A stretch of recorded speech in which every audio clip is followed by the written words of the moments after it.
trying to help people ba? So bakit kami yung agad na naiisip na ipantatapat kay Sara Duterte?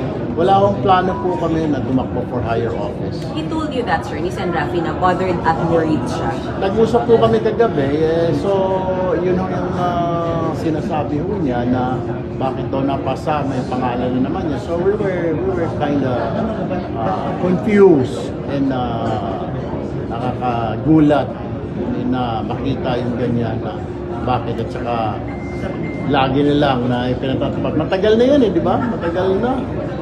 2 years ago pa, sila ni Sara, mga surveys.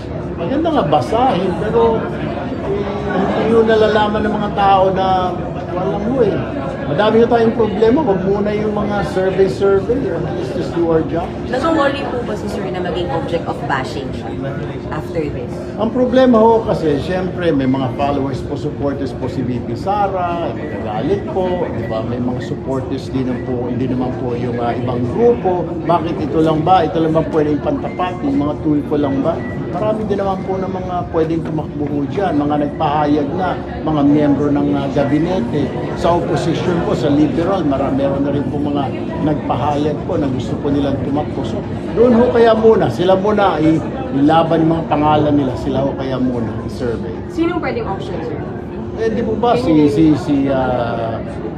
Secretary John Vic, nagpahayag po siya na he's ready. Si Senadora Risa Ontiveros, si Senator Trillanes kamakailan, sabi niya si Mar Rojas, they're fielding sa former Senator Mar Rojas kung ayaw ni former VP Leni Robredo. So yun yung mga options ng mga tao. Pero malayo pa ho yan kasi why are we talking of 2028 election, 2026 pa lamang po tayo ngayon. Ang dami yung problema.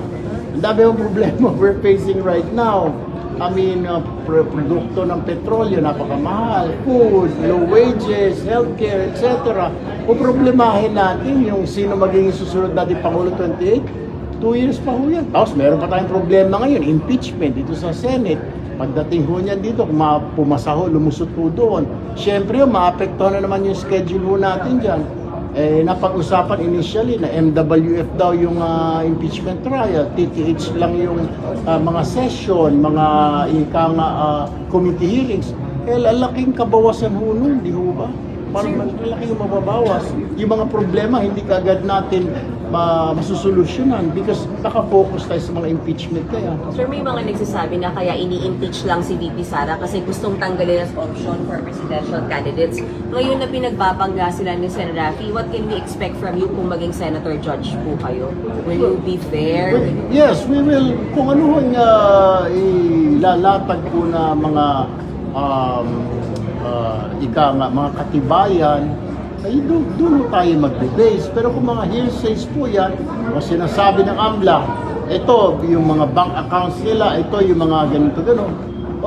Ako mismo siguro, I will ask AMLA, pagtingin nga, saan ba ninyo nakuha yan? Kasi people will ask that, yung mga supporters po ni Sara will ask that. Saan nila nakuha yan? Okay, paano nila nakuha? And I'll ask the same thing. Ako po magtatanong kung ano mga nasa isip ng taong bayan. It doesn't matter kung pro Sara ka, pro Marcos ka. It doesn't matter anymore. I mean, as a judge, you have to be fair.